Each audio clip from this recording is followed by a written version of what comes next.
Relax, relax, relax lang mga kapatid. Yan ang sabi ang presidente natin, si President Ferdinand Bongbong Marcos dito po sa Kuala Lumpur yesterday tungkol sa ongoing investigation sa flood control projects natin dyan po sa Pilipinas involving trillions of money po. Yan po ang mensahe. That's the message of our President Ferdinand Bongbong Marcos Jr. with us on the cries of the Filipinos, why it is taking too late o may mga delay po convicting itong mga personalities involved in the corruption case po. The biggest in the history of the Philippines. Yun po ang mensahe. So sa palagay ninyo po, pwede ba tayo mag-relax lang? At saka maghintay na lang tayo? And hanggang kailan tayo maghintay? Remember, noon, yung PDAF lang po, it took more than 10 years po. More than 10 years po para malaman natin kung ano talaga ang resulta ng investigasyon ng PDAF. And at the end of the day, ang resulta ng PDAF investigation or case, acquitted ang mga tao. So dito po sa flood control projects po, what can we expect? And ang presidente natin mismo is now calling us to calm down. Calm down, calm down. We are doing everything. What do you want us to do?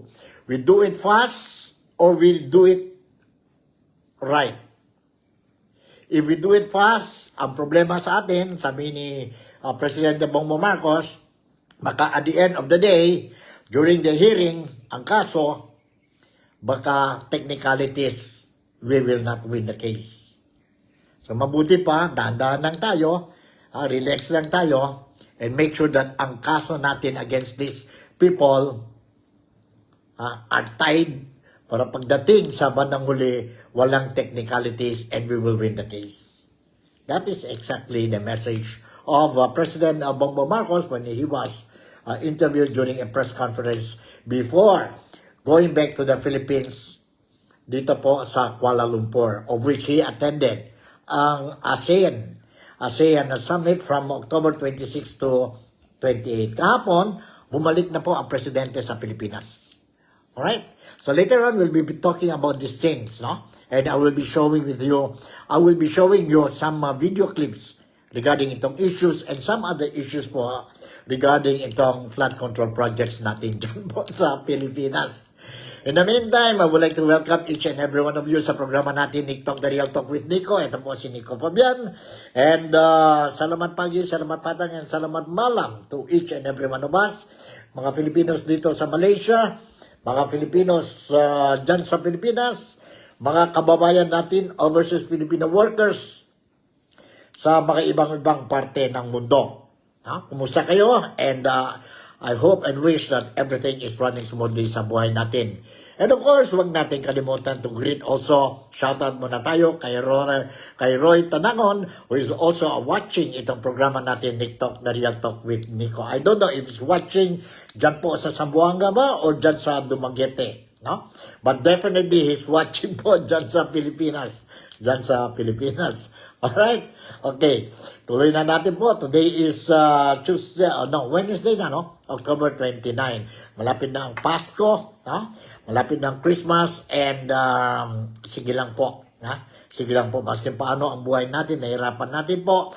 We are striving very hard po dahil itong mga problema, and we just only hope na habang we are going towards Christmas, sana lang po wala na mga typhoon po that we are going to experience. Although expecting tayo po, sa Pilipinas, we are expecting several typhoons more to hit ang Pilipinas, but sana lang po kung sakali mayroon tayong typhoon darating sa Pilipinas, sana lang po it will not be a super typhoon. Because this is typhoon season na po dyan sa Pilipinas.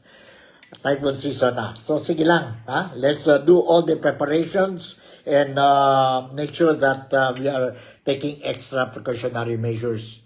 Ito, sabi niya, Sa Dumaguete daw po si Roy Tanagon who is watching itong programa natin, Nick Talk, The Real Talk with Nico. Okay, umpisa na tayo po. Ang ang issue natin is tungkol ang press conference ni Ferdinand Bongbong Marcos Jr. or BBM, as fondly called by many supporters and followers ni President Ferdinand Bongbong Marcos, si BBM po.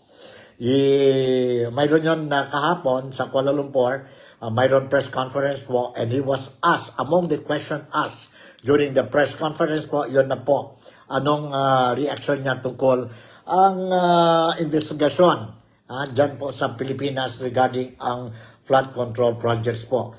Maraming mga tao po is not happy with the manner, the way how the investigation is being conducted. And since the announcement of BBM last July, yun sabi niya, sana mahiya kayo. No? It means he was referring to the flood control projects po, ang corruption dyan po sa Pilipinas. And from July, sa State of the Nation Address hanggang ngayon po, ang mga tao po, we didn't see any, not even a single case filed sa Sandigan Bayan or sa korte po. And no one until now has been arrested or put behind bars. Kaya nga, galit na galit ang mga tao.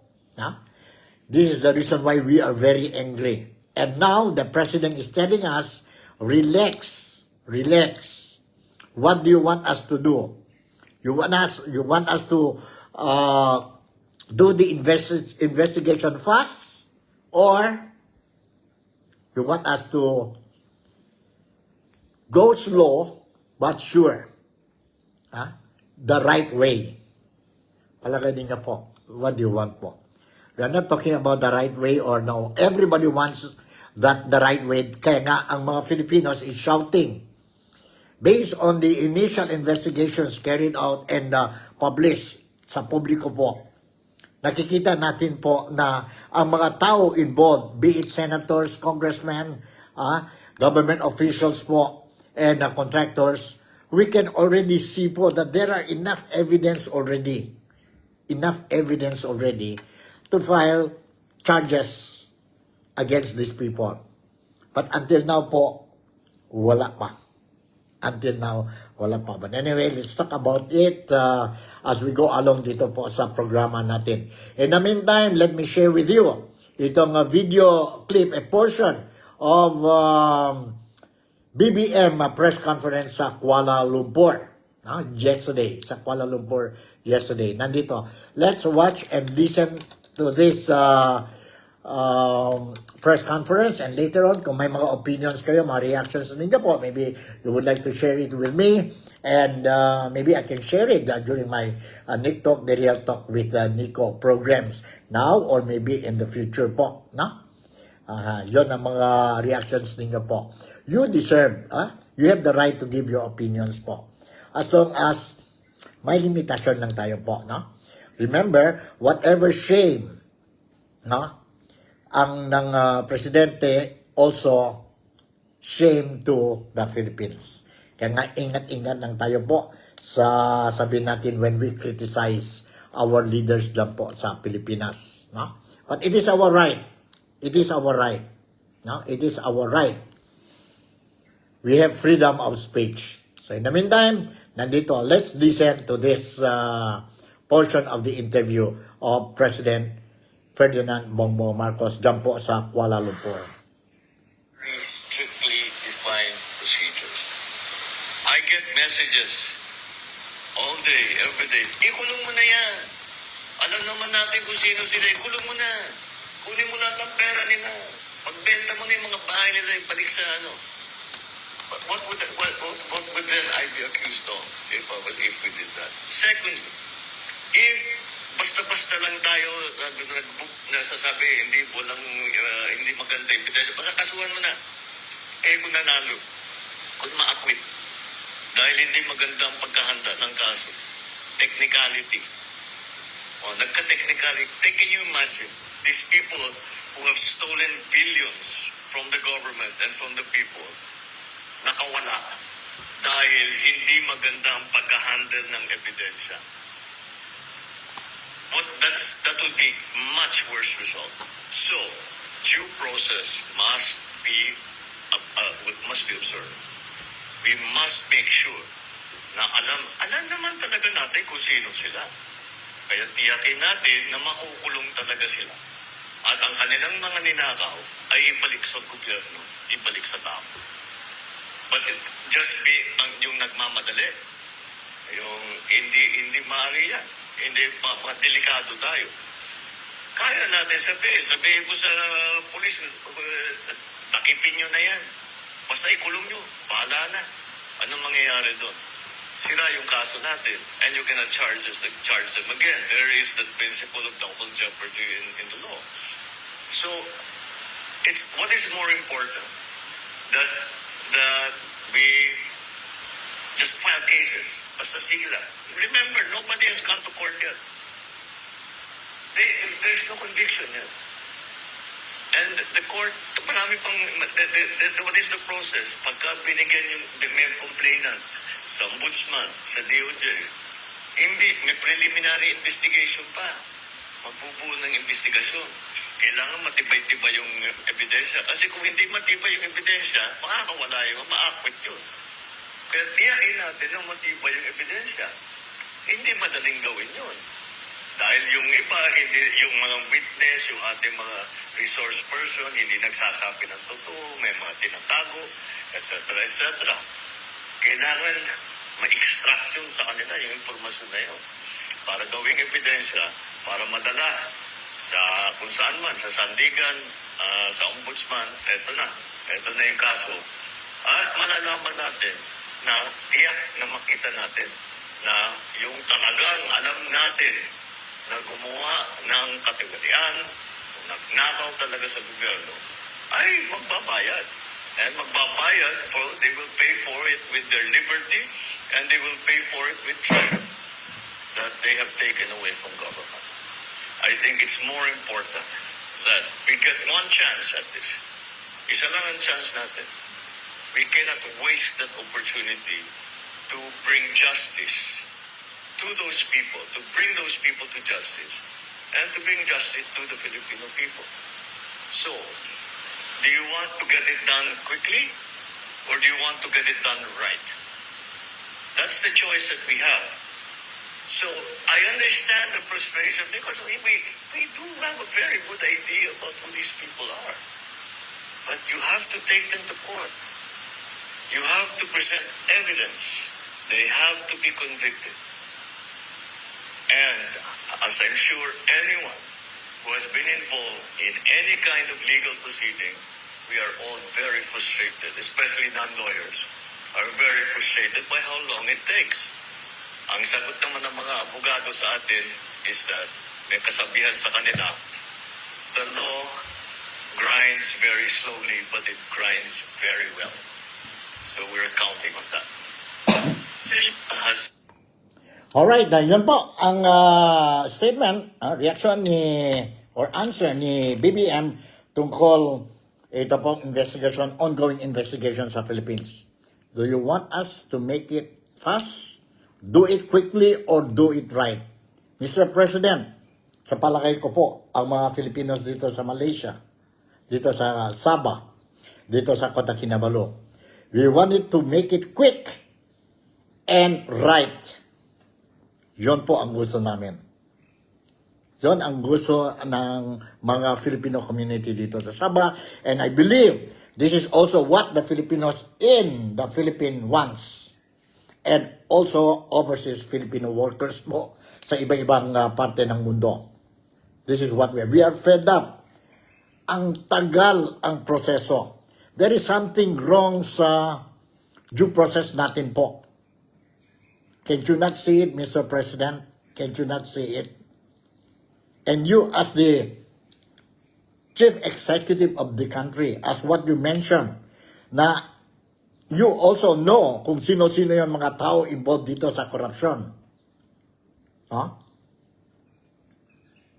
Alam na natin kung sino po. It's just a matter of doing it, getting the evidences. But we cannot afford to wait too long. We cannot afford to wait for too long.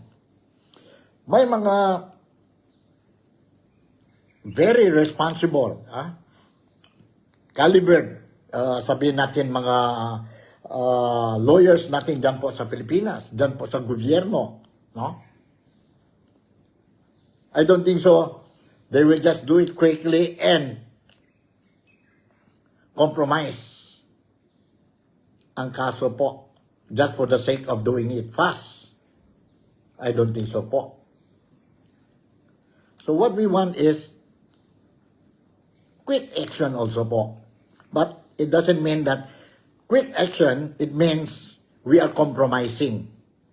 No? Compromising the case. Hindi ganyan po. Hindi ganyan po. You can do it fast. You organize a task force. Only to look after itong mga kaso nila po. Itong mga kaso nila. Itong mga involved sa flood control projects and other anomalous dealings sa infrastructure programs natin sa Pilipinas. Pero wala po. Hanggang ngayon, wala. You created ICI, Independent Commission for Infrastructure. But anong klaseng ICI we have? Sabi nga mga Filipinos, no? Na wala nga silang supena power. They don't even have the power to, sabihin natin, contempt or even file cases po. So because of these things, delay po ang mga witnesses, ang mga resource person natin po, and we have seen it already. Kagaya ni Undersecretary Roberto Bernardo, when he was asked to appear sa hearing ng ICI, sabi niya, I need more time, give me more time. Okay, granted ang ICI. The next invitation, sabi niya, I am not feeling well, I'm sick. Sabi naman ang ICI, okay lang, walang problema. The third time, sabi niya, I cannot attend because I am not feeling well. And wala. Masking medical certificate. And it seems, you cannot blame the Filipinos if we, mga tao po, ang publiko is thinking na parang hindi importante itong investigation carried out by ICI. For them, okay, you cannot come then, okay, we will fix another day. Yan po, galit ang mga Filipinos. Sana po, kung may superior power sila, may power to contempt sila po, no? They do it. Because this is a serious matter and it needs urgent action coming from the government, from the authorities concerned. But the way things are moving now, sorry to say, kami dito po sa Sabah, parang we look at it, ang ICI po, they are not taking it seriously. No urgency, walang urgency po. And that is the reason why we are shouting, nasaan na? Nasaan na mga kaso? Why is it hanggang ngayon, not even one of these people are put to jail or behind bars? Imagine, ang kabataan, religious group, business sector, ordinary Filipinos po. And ngayon, ang labor groups na po, 5 na po, shouting, asking the president, asking the Marcos administration to do something immediately. Itong kaso na ito, graft and corruption dyan po sa Pilipinas. And here comes the president just saying, relax lang kayo, because what do you want us? To do it quickly, or we do it right? Of course, obvious talaga po. We want the government to do it right. And at the same time, we want the government to make the investigation fast para malalaman na natin kung sino. After all, alam na ninyo kung sino-sino ang mga tao involved dyan. But wala, even, I give you another example, even yon ng Yon cancellation of the passport of former Congressman Saldico po. Hanggang ngayon, wala pa po. And anong rason? It's only the court. Approval from the court, then they will cancel. Kung wala pang kaso nag-file kay Saldico po, it means hindi pa pwede po i-cancel. So, it means Saldico can move from one place to another, from one country to another po, country. And will you blame ang mga Filipinos if you're not happy with the way things are moving sa investigation? Sorry lang po, we are not happy with that. We are really not happy with that. Yun po.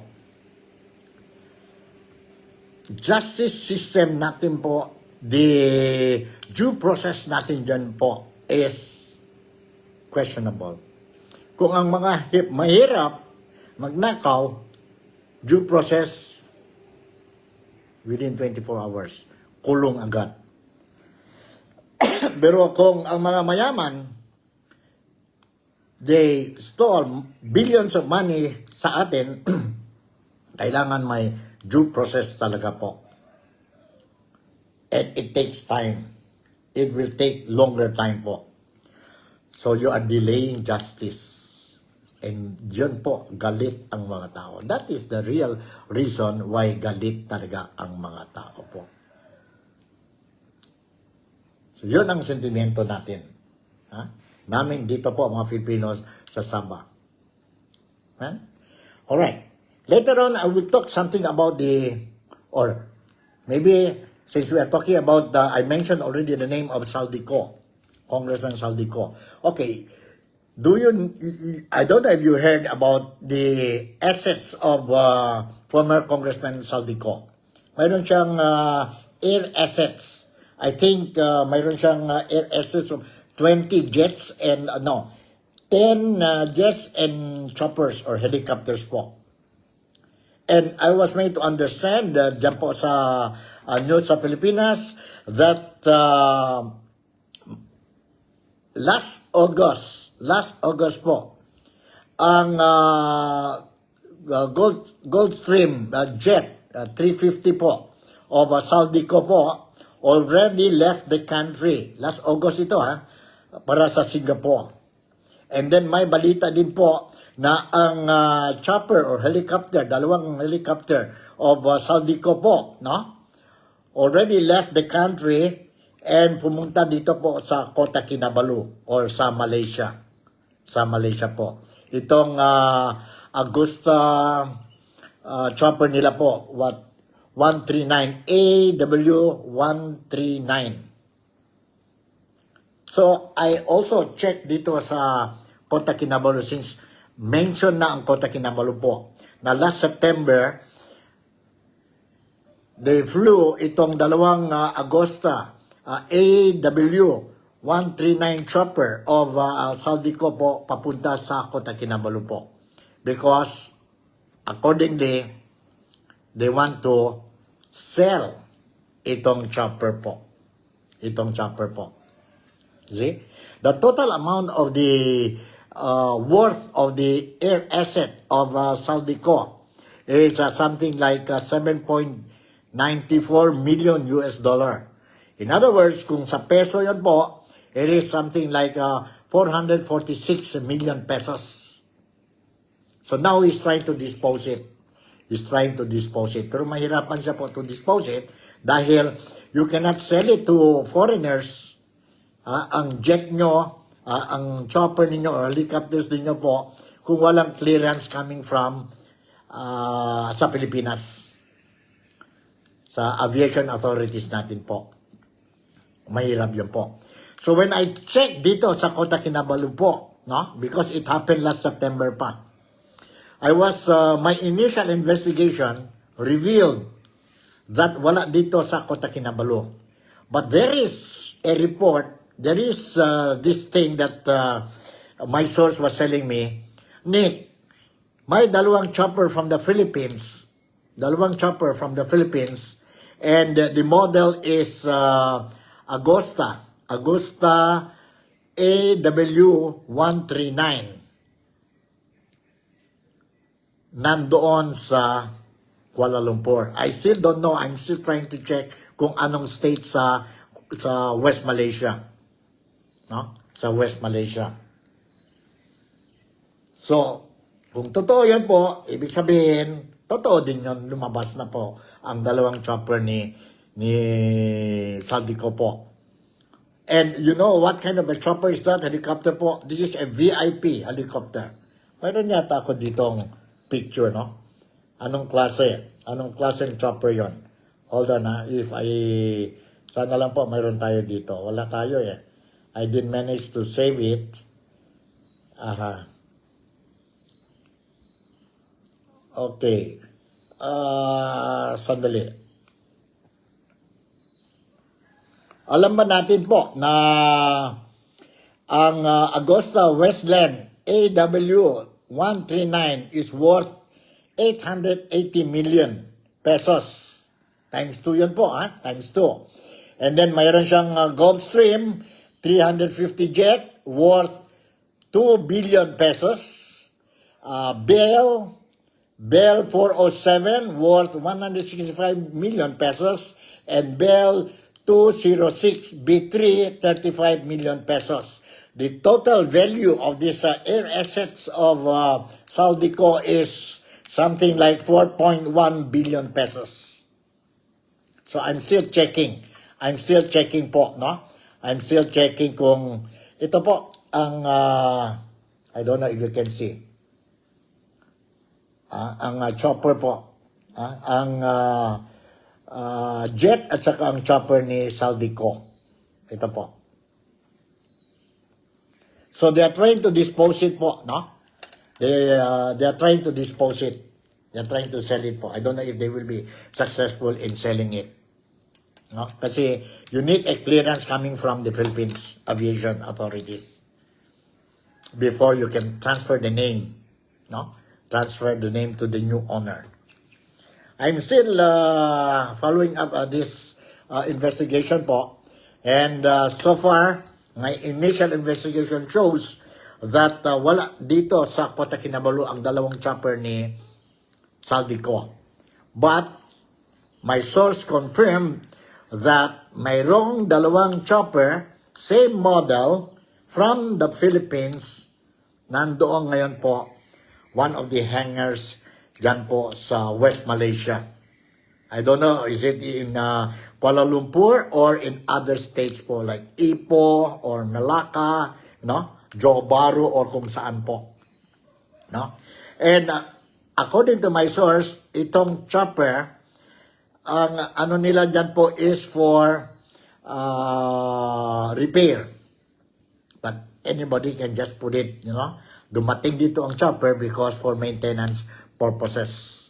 No? Whether it is true for maintenance or not, we don't know. What ang rason, bakit nandyan ang dalawang Philippine choppers sa West Malaysia for maintenance purposes. Ang jet naman po, ang Gulfstream 350, accordingly, is in Singapore. It's in Singapore. Right? So, yun po ang latest updates na mayroon ako po tungkol itong chopper ni Saldico. Saldico po. Alright. I will do some follow-ups on this thing. On this thing po. Kasi if we can get, ang gobyerno can get this air assets of Saldico po, pera pa yun po para sa Pilipinas. Because it is worth something like 4.1 billion pesos. Laking pera yun po. Ibalik sa government treasury natin. No? Hindi lang yan po, mayroon pa mga bahay, no? And other properties. And hindi lang yan po, si Saldico. Mayroon pa mga iba-ibang malaking tao dyan po involved sa corruption. Itong flood control projects anomalous deal. So, sige lang, we will continue to monitor. Okay, going back sa ito nga sabi ni BBM, relax lang tayo, Because we are doing everything. What do you want us to do?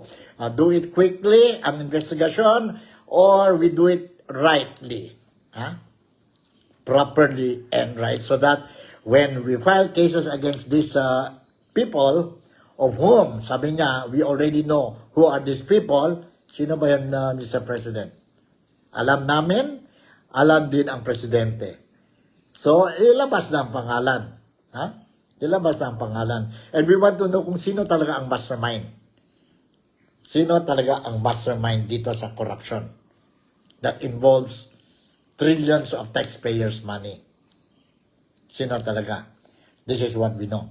Okay, mayroon din tayong isang interview dito po kay newly appointed ombudsman, si Crispin Boying Remulla po, regarding itong issue. And he's talking about evidences also.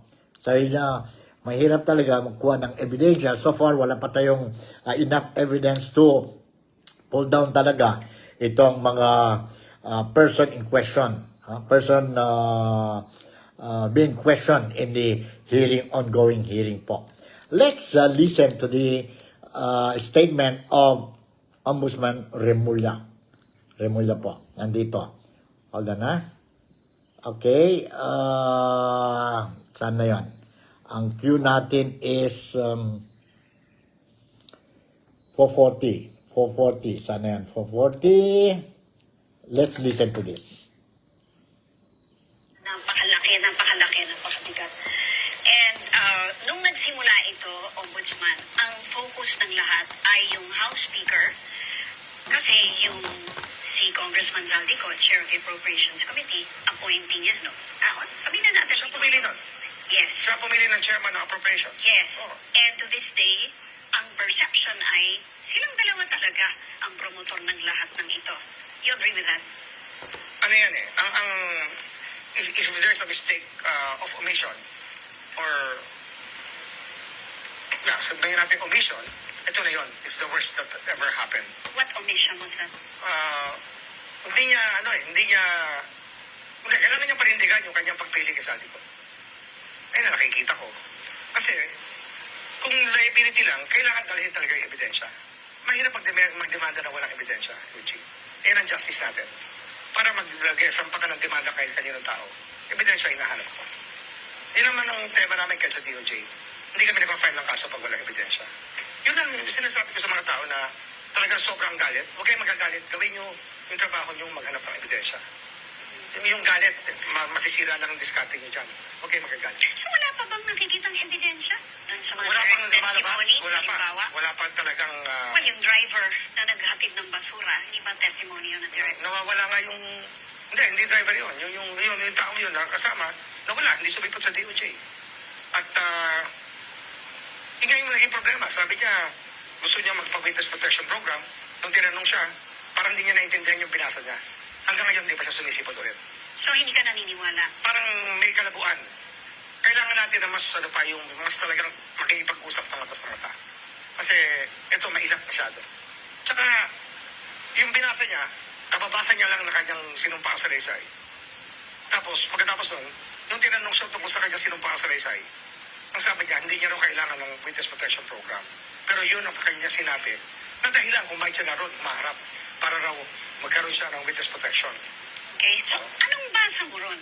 Dinigta sa kanya yun? Binigay sa kanya yun? Pinapirmahan sa kanya yun, hindi niya nababasa yun.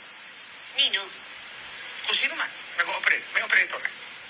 Well, si Senator Marcoleta ang nagdala sa kanya nun eh. Pero may nagsabi sa akin na meron pang iba. Isang operator na dati within the Malacanang circle and within the political circle. Okay. So hindi ka naniniwala doon in effect and you're not going to pursue him anymore? Sana sumipot siya eh. I have too much to do, Luigi. Kung dyan ako pagdidiskitahan ko, baka maubos ang oras natin sa kakahabol ng ibang tao pa.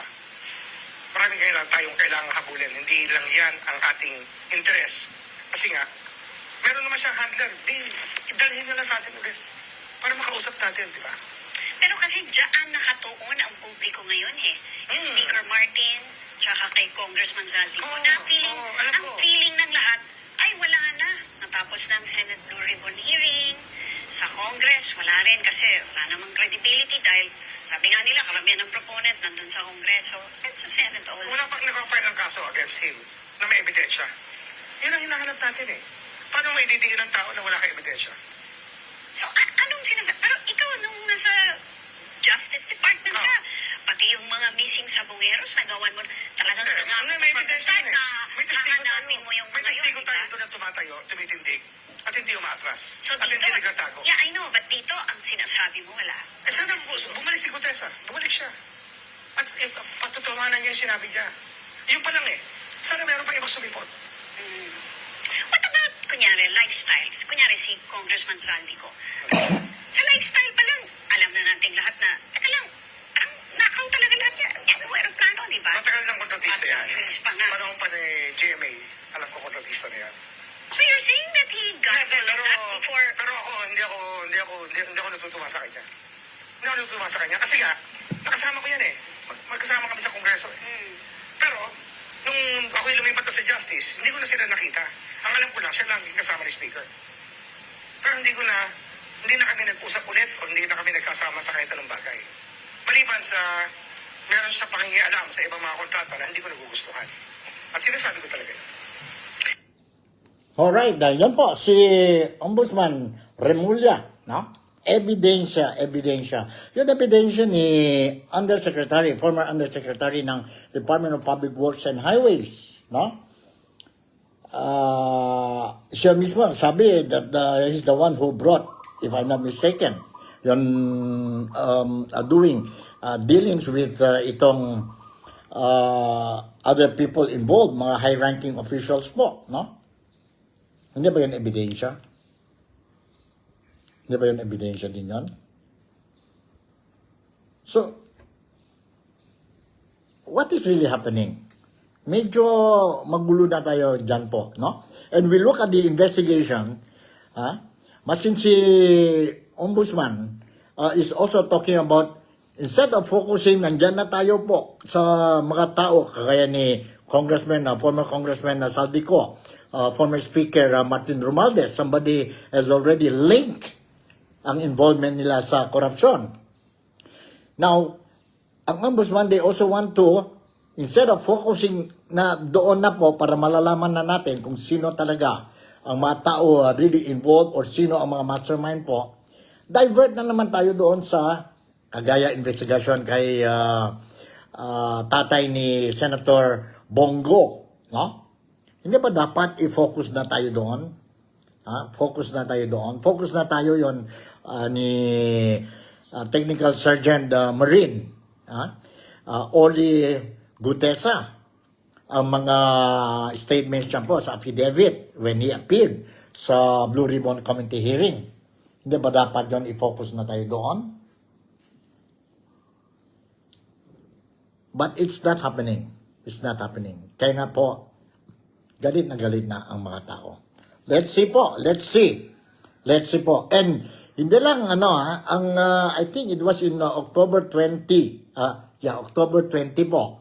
Lumabas ng statement at saka mga reports from the national media, legit media ito po dyan sa Maynila, about the disappointment, about the galit din ang business sector po. And they are calling President Marcos to speed up itong investigation po. Because it is, the delay of the investigation po is really affecting not only domestic investors but also foreign investors. Nandito, I will share with you. I think it was October 20 ba yun po, lumabas ang balita dyan po sa Pilipinas. Let's watch and listen to this. Saan na yun,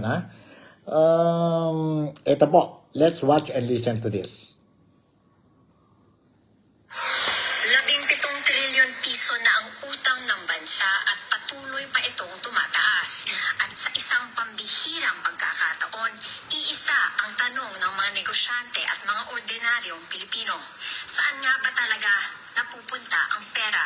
Nagtipon ang pinakamalaking business group sa bansa bilang isang matibay na pahayag ng pagkakaisa. Ang Philippine Chamber of Commerce and Industry, Management Development Association of the Philippines, Makati Business Club at iba pang grupo ng mga negosyante at mga civic group. Nagkaisa upang manawagan ng pananagutan at konkretong aksyon mula kay Pangulong Ferdinand Marcos Jr. Hiniling nila tapusin na ang tinatawag nilang historic at napakalaking corruption scandal na may kinalaman sa mga proyekto ng flood control at infrastructure sa buong bansa. Babala ng mga grupo, bilyong-bilyong piso ang nawala dahil sa mga ghost projects, mababang kalidad ng mga output at sobrang taas na siningil sa mga proyekto. Ang pondo na dapat ay para sa kaunlaran na ubos sa katiwalian. Very simple. I think government, whether it's the ICI or the Department of Justice or something, they should prosecute because to everybody's perception, there seems to be a lot of evidence there going up against certain people. Certain people have admitted wrongdoings already. Let's start with that, and then we go up the food chain. We're going to continue to hold discussions and be a platform to bring about dialogue and data so that we can continue to make recommendations on how the budget will be allocated and how it will be dispersed. We've got to force the government to see this through, these investigations. A head's got to roll. Nananawagan ang mga business group sa Malacanang na bigyan ng buong kapangyarihan mag-imbestiga ang Independent Commission on Infrastructure or ICI. Kasama sa mga lumagda ang mga pinakamalaking exporters, manufacturers, bankers, women's business councils at technology associations. Kumakatawan sa libu-libong kumpanya, milyon-milyong manggagawa at bilyong-bilyong pisong buwis na ibinabayad sa gobyerno. Marami sa kanila ang nagsasabing ito ay isang moral at economic emergency. Mula boardroom hanggang business conferences, iisa lang ang sinasabi ng mga Pilipino. The projects may be ghost projects, but the debt is real. Sa ngayon, mahigit 17 trillion pesos na ang utang ng bansa, katumbas ng halos 144,000 pesos kada Pilipino. Para sa agenda, Mikey Oreta, Bilyonaryo News Channel. Alright, ayun po, narinig natin po ang sentimento, ang reaksyon ng business sector natin dyan po sa Pilipinas. No? These are business organizations po, mga malaking natin dyan sa Pilipinas, ang business sector. Now they already came out openly asking Malacanang, asking the President to do something po because it is already affecting ang operations nila po, ang business operations nila dyan po sa Pilipinas. Not only domestic but also ang foreign investors po medyo na bumagsak na po ang foreign investors dyan po sa Pilipinas. And this is real facts. This is reality what is happening as a result of itong corruption po sa Pilipinas. Of what is happening ngayon sa Pilipinas. So, mahirap. And not only the business sector po, ang former BSP top official, lumabas din po, isit kahapon ang statement niya po. Let's listen to this video clip. And siya din po nagsabi na apektado na ang sabi natin ang negosyo sa Pilipinas po dahil sa corruption na ito. Because of this corruption scandal. Let's watch and listen to this. Sa gitna ng mga isyu ng korupsyon at manumalyang flood control projects, marami ng investor ang nagdesisyong umatras sa Pilipinas. Ayon kay Cora Guidote, dating head ng Investors Relation Office ng Bangko Sentral ng Pilipinas, patuloy na lumiliit ang tiwala ng mga negosyante dahil sa laganap na korupsyon sa pamahalaan. Marami na nag-pull out. Actually, kasi nga, kumababa ang business confidence. At saka, corruption scares away investors. Bakit?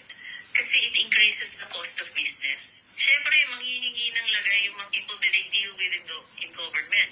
if I'm an investor, asan ang ROI ko? Asan ang return on investment ko? Wala, di ba? So I would rather invest in other countries where I can make more money and it will be easier for me to do business in those countries. Ayon kay Guidote, sa nakalipas na 3 taon, nagnegatibo ang net foreign direct investment sa bansa. Ibig sabihin, mas maraming kapital ang lumalabas kaysa pumapasok.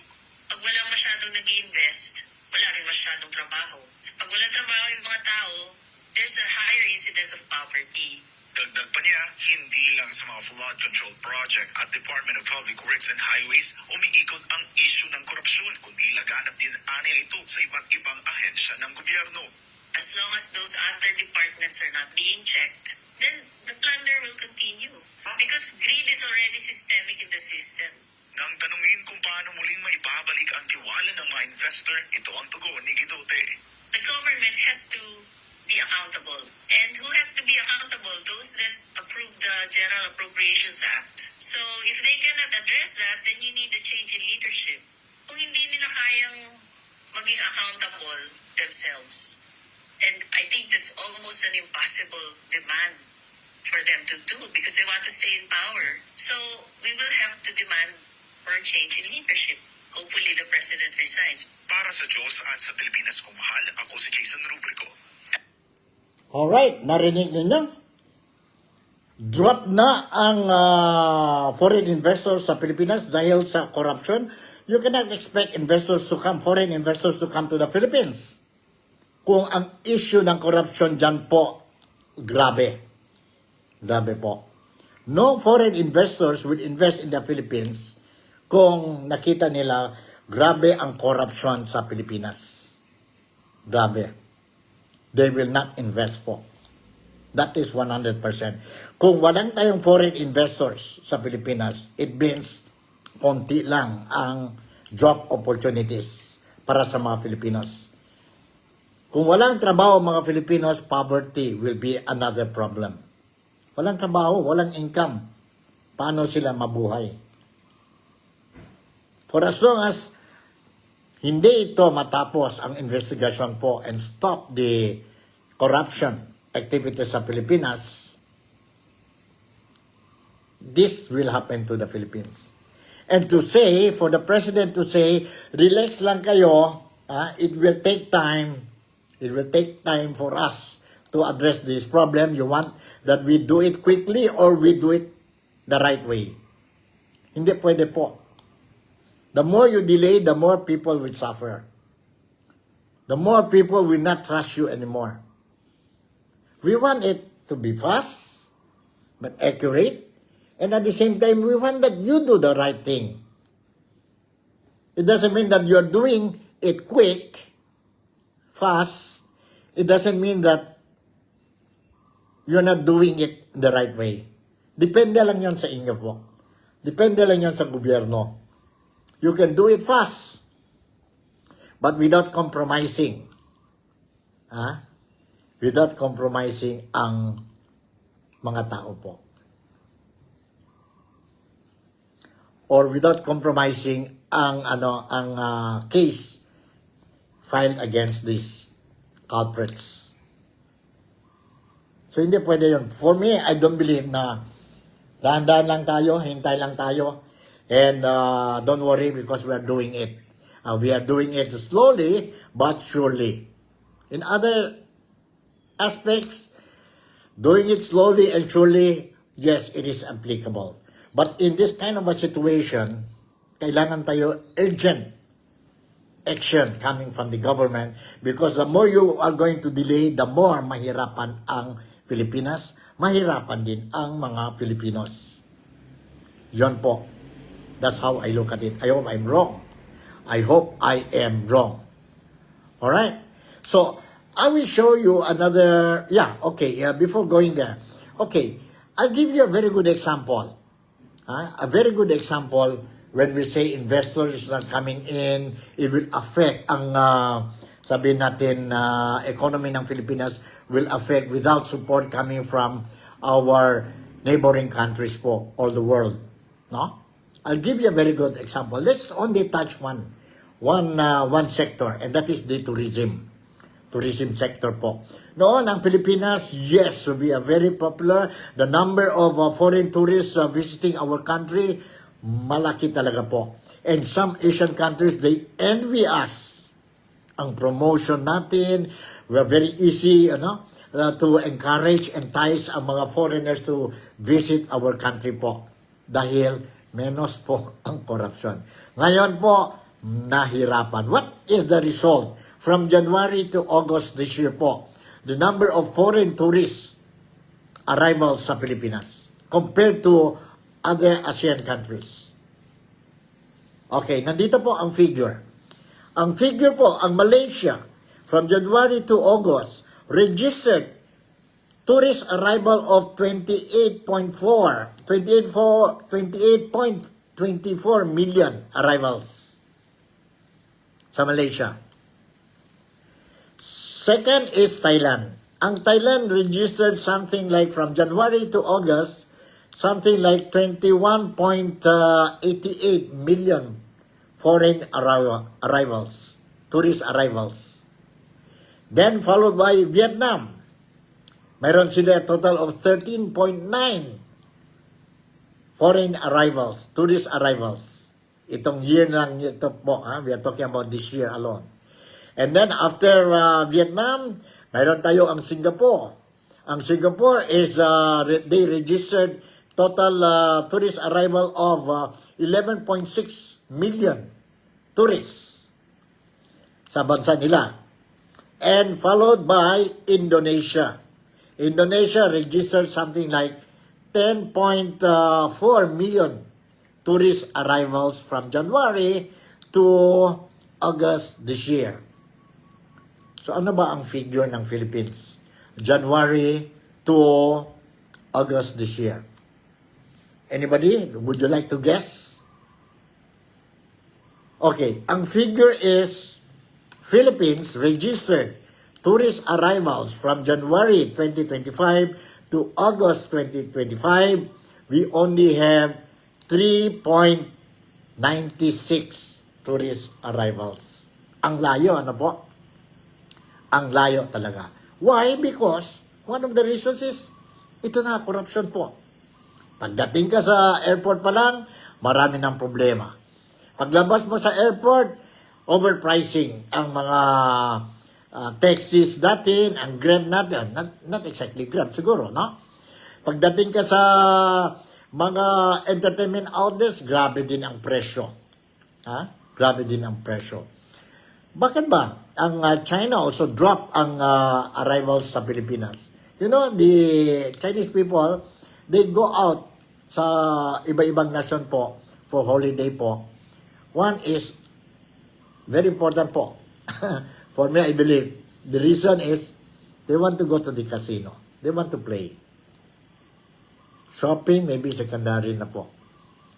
Food, wala tayong problema sa Philippines dahil marami tayong Chinese outlets po serving Chinese delicacies, Chinese food. Wala sana tayong problema.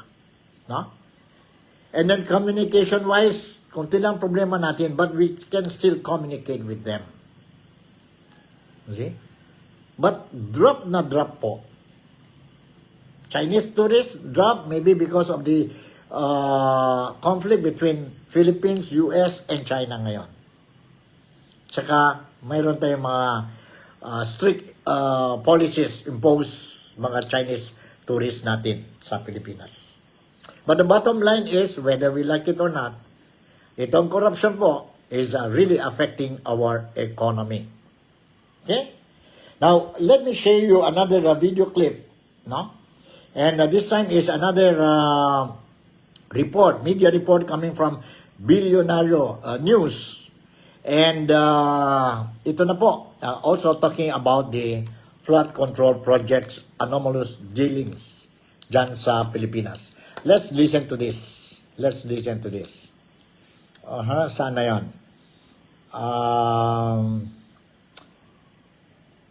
433. Let's listen to this po. Inuudyok na si former House Speaker Martin Romualdez na voluntaryo bilyonaryong lumitaw sa Senate Blue Ribbon Committee hearings. Sabi ni Senate President Pro Tempore Panfilo Lacson sa Agenda Weekend ng Bilyonaryo News Channel, kung hindi naman daw totoo ang naging cash deliveries sa kanyang bahay kaugnay ng infra projects, dapat magkusa na lang siyang sumipot. Kung solid naman ang kanyang depensa sa parte na yon, sa aspeto na yon, na yung pagdi-deliver na di umano ay hindi pwedeng mangyari o imposible mangyari kasi under construction yung bahay. Binunyag ng surprise witness na si Orly Guteza na siya mismo ang nag-deliver ng higit kumulang 46 na luggage. May laman daw itong kickback na hindi bababa sa 40 million pesos each sa bahay ni Romualdez at dating Representative Zaldico. Yan ay mula 2024 hanggang ngayong taon. Para kay Lacson, mas maganda kung may daladala ring pruweba si Romualdez para pasinungalingan ito. Kung meron na itabing logbook, nakatabing logbook doon sa house under construction, mas magandang dalhin niya para mapatotohanan niya na walang dumating doon ng mga sasakyan. Hindi pa raw sila nagkakausap ni Romualdez at humihingi na rin siya ng tulong kay Senate President Tito Soto para makipag-ugnayan sa dating House Speaker. Nangyari na rin ito nung si Lacson pa ang chairman ng Senate Committee on Public Order and Dangerous Drugs nang madawit ang pangalan ni nooy Representative Ching Veloso sa illegal drug trade sa panahon ng Duterte administration. Doon, nabigyan ng pagkakataon si Veloso makapagsalita. Sinusubukan pa naming makakuha ng pahayag mula kay Romualdez. Sa ngayon, wala pa siyang sagot sa amin. Pagdating kay Ko, hindi pa raw alam ni Lacson kung nasan siya, pero lumalakas na ang panawagang i-cancel ang kanyang passport. Wala pang jurisdiction ng korte tungkol dito, pero may legal opinion na pwedeng maghain ng petisyon para sa kanyang passport cancellation. Alam DPWH or Ombudsman or DOJ ay magpadala ng request or petition sa korte para mag-issue ng order na i-cancel yung kanyang passport bilang pangunang hakbang. Sakaling hindi pa rin sumipot si Ko sa mga susunod na Blue Ribbon hearing, pwede siyang makontempt at tuluyang hainan ng arrest warrant. Pagpapaliwanagin din ni Lacson si Guteza tungkol sa credibility niya bilang witness. Lalo na natuklasan ng Manila RTC na hindi umano real signature ng isang notary lawyer ang nasa salaysay niya. Si Guteza ay pinakilala ni Senator Rodante Marcoleta sa hearing na ipinakilala umano ni dating Representative Mike Defensor. Sa ngayon, suportado raw ng Senate Majority ang pagbabalik niya bilang Blue Ribbon Chair matapos mag-resign earlier this month. Una nang sinabi ni Soto na hindi lang flood control ang tututukan ng Blue Ribbon, kundi pati ibang infra projects sa iba't ibang mga ahensya. Pabor si Lacson na tapyasan ang budget ng DPWH para sa 2026 dahil malinaw din daw sa mismong testimonies ng dating DPWH officials na ino-overprice talaga nila ang mga proyekto. Dapat talaga tingnan mabuti at yung standard na presyo ang dapat pagbatayan, hindi yung kung ano yung dinikta ng mga district engineer o regional director ng DPWH.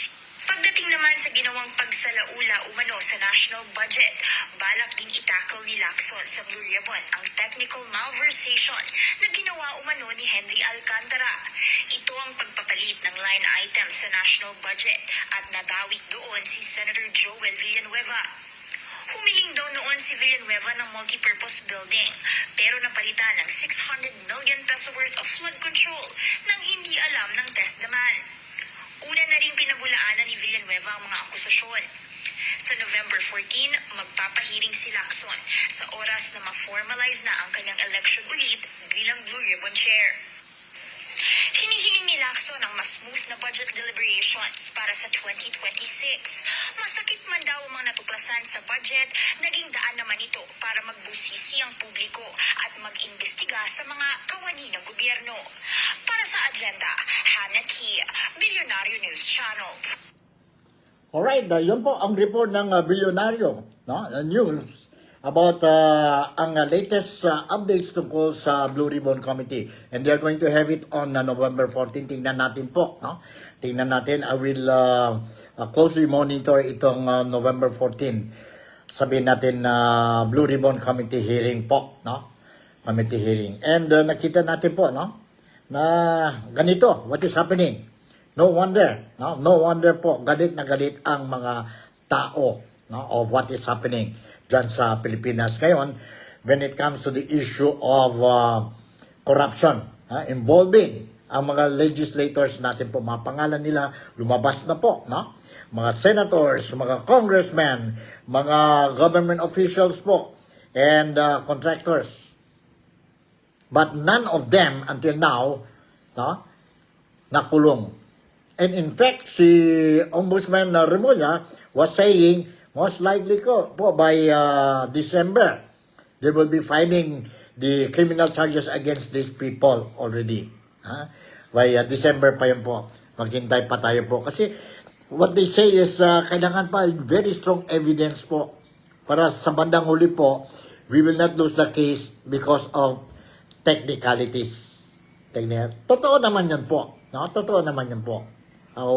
There is no point to madali tayo ang to file cases against these people kung wala tayong strong evidence. But wag naman sana po delayed na po ang filing of these cases or gathering of evidences po. No? Kung gusto, pwede. Kung ayaw, maraming rason. So yun po. Yun ang ang issues that I would like to discuss with you or share with you sa mga followers ko po dito sa Nick Talk, The Real Talk with Nico. Sana lang po, masking paano, I managed to at least give you whatever info that you deserve to know regarding ang mga hot issues dyan po sa Pilipinas. And I will continue to monitor ang sitwasyon dyan sa Pilipinas and make sure that whatever I go there, dito po sa Nick Talk, The Real Talk with Nico, I'm going to share it with all my followers sa programa na ito. So, wag natin kalimutan, i-like ang page natin po. Everyday tayo providing you itong mga updates natin sa Pilipinas. Really intended for ang mga kababayan ko po dito sa Malaysia, particularly dito po sa Sabah. No? And of course, para sa mga overseas Filipino workers natin, mga kapatid natin po, mga kababayan natin, overseas Filipino workers and other Filipinos who are working, residing outside the Philippines. And of course, para sa mga Filipinos din dyan po sa Pilipinas. So with this, Nico Fabian would once again would like to say thank you very much for making me a part of your day today. Ingat tayo po, do our job properly, and let's see po na let's continue to pray for maganda ang natin ang buhay ng mga Filipinos dyan po sa Pilipinas o lahat ng mga Filipinos sa mundo. And let us also include mga Malaysian friends natin po, no, for their success also sa buhay nila and prosperous for Malaysia. So si Nico would like to say Malaysia, Sabah, the Philippines, God bless us all, and I'll see you in my next episode. God bless, and I love you. Bye.